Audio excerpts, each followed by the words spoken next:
For the first time in a while, we have actual statistics to show that both Uber and Lyft are improving in 2022. So we are on the pointsguy.com. As you can see right up here, Uber and Lyft wait times improving as more drivers hit the road. We're going to skip down here, and this is the main bulk of the article. Most significantly, both Uber and Lyft tell TPG they're seeing their workforce of drivers on a sharp incline, even as gas prices continue to hit record numbers. As we all know, gas prices continue to increase with no end in sight, which is very unfortunate. And going down here, this is like the main statistics I mentioned right in the beginning of this video. In May, Uber reported that it had 78% more drivers on the road compared to that same month last year in 2021. Meanwhile, Lyft said that it had 40% more active drivers during the first quarter of 2022 compared to that same time in 2021 last year, and pointed to a marketplace that's getting quote-unquote steadily healthier. Now, I have a couple unique mixed feelings about this.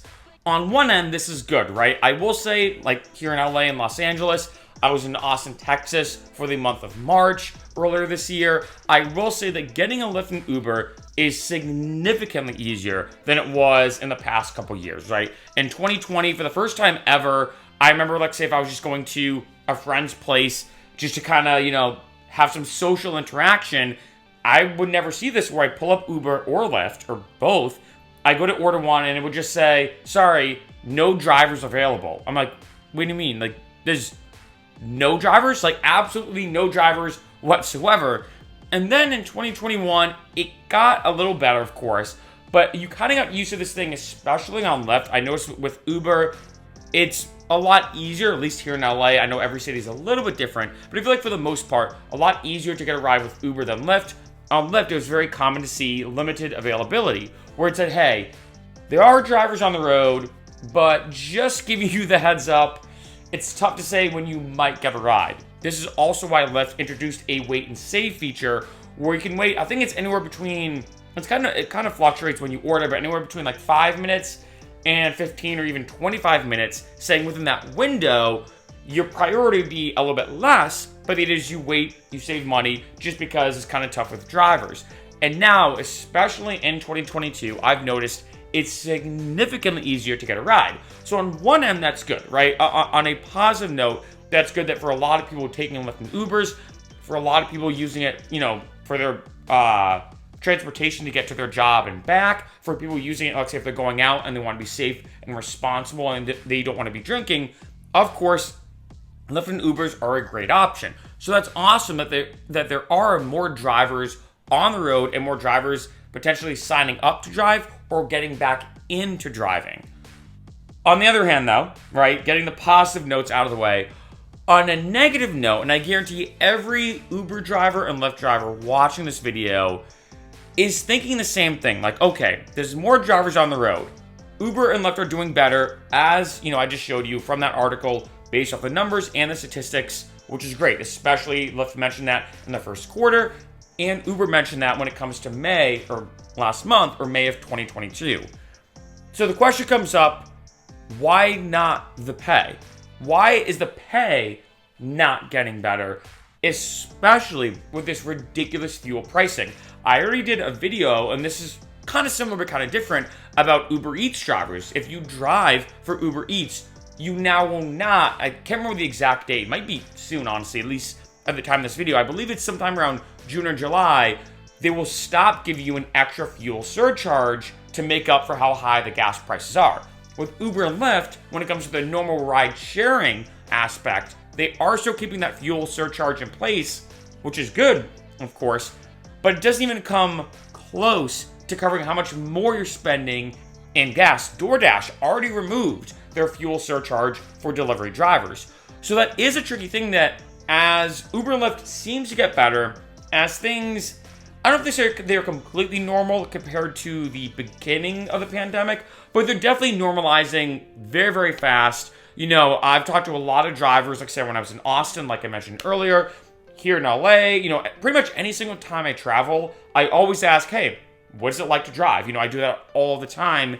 And it was really interesting that a lot of drivers I've talked to, it's kind of all over the place, but for the most part, I'd say 75% of the time, they love it. They're like, hey, I make great money. I do this to pay extra bills, to save up for a vacation, for a side cash. I'm hustling on some entrepreneurial pursuit I have, or they're an actor here in LA, they're a musician, whatever the case is. They make great money. I was even talking to one driver here in LA, actually. I went out last weekend, and I was like, hey, like, how's it like driving here? And he's like, look, man, I'm not gonna lie, I make really, really good money. And we were talking about like the quote-unquote best week we've ever had when driving for Uber and Lyft. He told me his best week ever here in LA, he made $5,000 in 1 week. He's like, I just hit every bonus, I hustled, that kind of thing. And I'm like, that's really good. I mean, if you think about it, $5,000 in 1 week, for most people, especially if you look at the statistical average, I mean, for most people, they want to make, like, say, $60K a year. I can't remember what the exact median salary is right now. It might be like around 50, 55K, maybe a little bit less than that. I'm not sure. But if you think about it, you could probably work 1 week out of the month, just work, 12 weeks a year, bring in 60K. Obviously, you have to factor in taxes, depreciation, expenses, etc., etc. But that's pretty good, right? So it does obviously vary. Like I said in every video, the biggest factor that determines how much money you can make as a driver is your location. Obviously, that is one out of many factors that determine how much money you make. But at the end of the day, it comes back to this. If Lyft and Uber are doing so well in 2022, why are drivers not getting paid the amount they should be getting paid? It is tough to say. And like I said, it's interesting because I see all the comments, of course, on this channel. But when I talk to drivers in person, 75% of them like the amount of money they're making. Of course, everybody wants to make more money.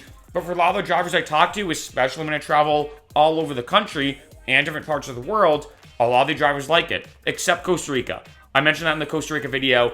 All the drivers hated it, and when I was there, understandably so, I remember I went to order an Uber. It was like a 10-minute drive, so they would come pick me up, bring me 10 minutes down the road.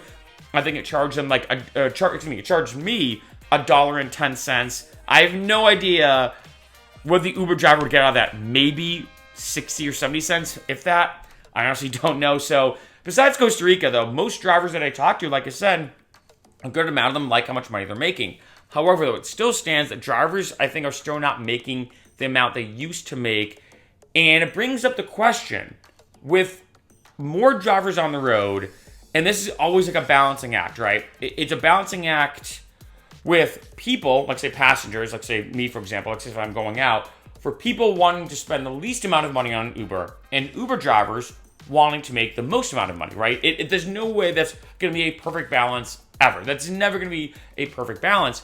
But the question comes up, with there being more drivers on the road, with, like, say, maybe prices getting, maybe they might get better, who knows, it's tough to say. How does this affect the driver's income, right? Because if there's more drivers on the road, there's a good chance that Uber and Lyft get more money, which means they can give out more money to drivers. But on the other end, it could be the complete opposite situation, where as a driver, like say you're like, look, it's now kind of tough for me to get an Uber ride or a Lyft ride, for me to go pick somebody up, because now there's way more drivers on the road. It is a tricky thing to balance. And then obviously a third party in this kind of passenger-driver relationship is the investors of Uber and Lyft. And when you look at that, that is a big factor too. I mentioned before in other videos how somewhat related, seems kind of random, but it's very, very similar with Airbnb. If you remember, Airbnb was the best when it comes to traveling and booking Airbnbs. I still do it a lot, I will say that. But if you look at what it used to be like compared to what it is now, Airbnb is now way more expensive to book through, and a lot of people are saying, wait, Airbnb is not what it used to be, it's way more expensive. I'm just going to start booking hotels again. And they almost went, or a lot of people went from hotels to Airbnbs back to hotels. Now a lot of people kind of are seeing the same thing with Uber and Lyft, with Uber and Lyft having to satisfy their investors. That's kind of that third party in this equation of drivers, riders, and obviously investors. A lot of Ubers and Lyfts are so expensive now, a lot of people are saying, okay, back in the day it was just taxis, then Ubers and Lyfts. Now a lot of people are going back to taxis. And I mentioned that in other videos. I even did a video a couple months ago about how now Uber is starting to, work out a system where you can order a taxi on the Uber app. which is really interesting. I feel like that'd almost be like, I don't know, being able to go to Netflix and rent a video through Blockbuster on Netflix. I don't know. But I digress. At the end of the day, I think no matter what, I think the fact that Uber and Lyft are getting more popular and back to normal, I think is a good thing. I will say that. I think no matter what, this is definitely a good thing. The bigger question for me, though, is how does this truly affect drivers overall? And being more specific, is this going to make drivers' income higher or lower, or stay about the same? Because as we all know, drivers should be getting paid a lot more.